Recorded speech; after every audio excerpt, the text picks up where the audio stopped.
Just when fans started doubting the Indiana Fever, they pulled off a stunning win over the Mystics. And no one looked more surprised than Caitlin Clark herself. After weeks of inconsistency, shaky defense, and tough losses, something finally clicked. At first, it didn't look like the Fever were going to pull this off. The game started slow, a little flat, and honestly, it felt like we were headed for another frustrating loss. But something changed in the second half, and it started with Lexie Hull. Out of nowhere, Hull came out of the locker room like someone flipped a switch. 1 minute, the Fever were dragging. The next, Lexie was everywhere, hitting shots, crashing the glass, diving for loose balls. Her third quarter didn't just change the score, it changed the energy. She gave the team life when they needed it most. It wasn't just hustle, it was leadership. You could feel the shift the second she turned it on, and she wasn't the only one. Aari McDonald came off the bench and completely flipped the game.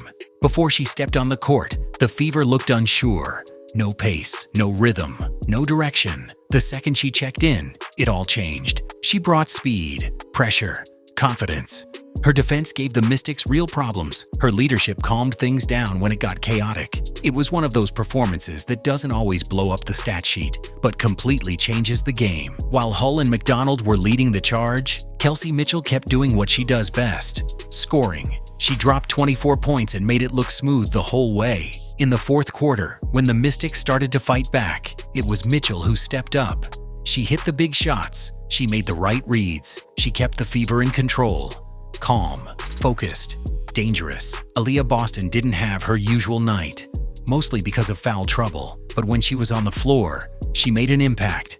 Smart plays, tough defense, good decisions. It wasn't about the numbers, it was about presence. And even in limited minutes, she gave the Fever exactly what they needed. What stood out most in this win wasn't just the stats, it was the way everything started to click. The Fever finally looked like a team with chemistry. Hull's intensity, McDonald's energy, Mitchell's scoring touch, it all came together.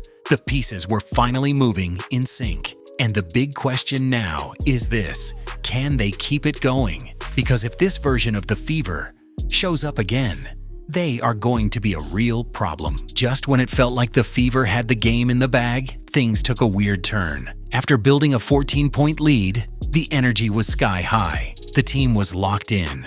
The crowd was into it. The Mystics looked like they were on the ropes. But then, something strange happened. Both Lexie Hull and Aari McDonald were subbed out. At the same time, no injury, no foul trouble, no obvious reason. And right after that, the momentum started to slip away. The defense slowed down. The pace dropped. The Mystics saw their chance and took it. Suddenly, the Fever's big lead started shrinking. Fast. Fans were confused. Analysts were frustrated. On social media, people were saying the same thing. Why break up the lineup that was working? Why pull the two players who completely changed the game?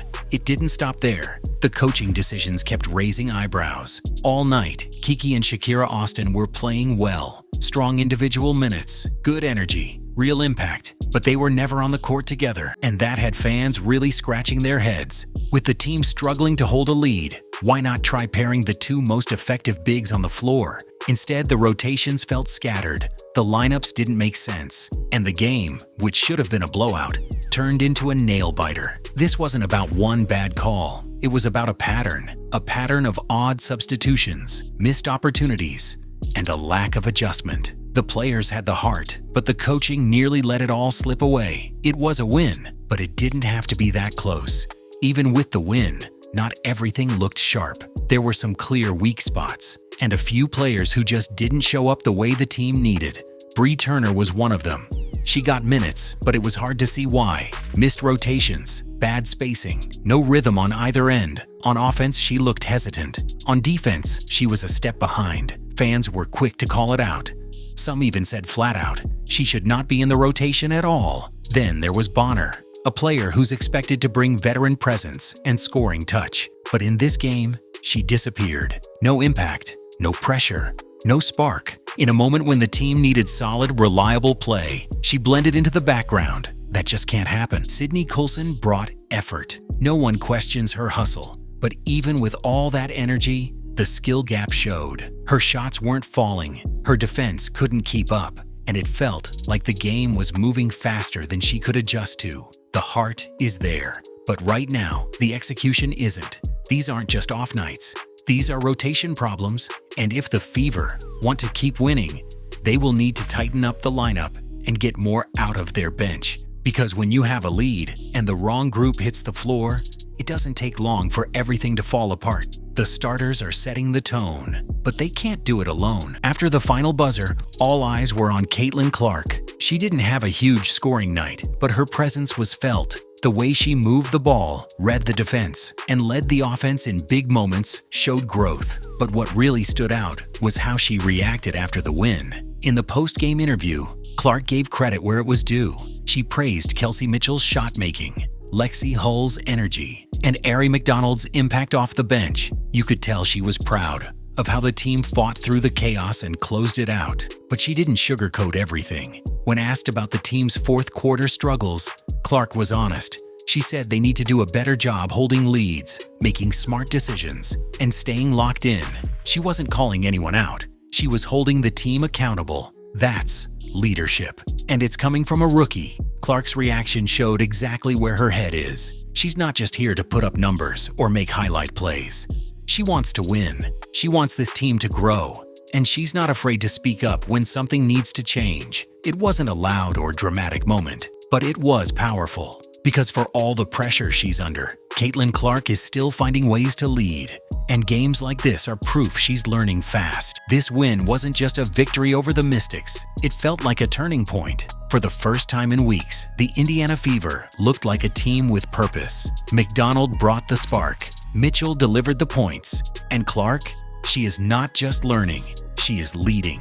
The pieces are starting to come together, and fans are already buzzing about one combo in particular: Clark and McDonald. The pace, the spacing, the control, it just works. That backcourt has real potential. If the Fever lean into it, things could get exciting fast. For now, the future looks brighter than it has in a while. The talent is real. The fight is there.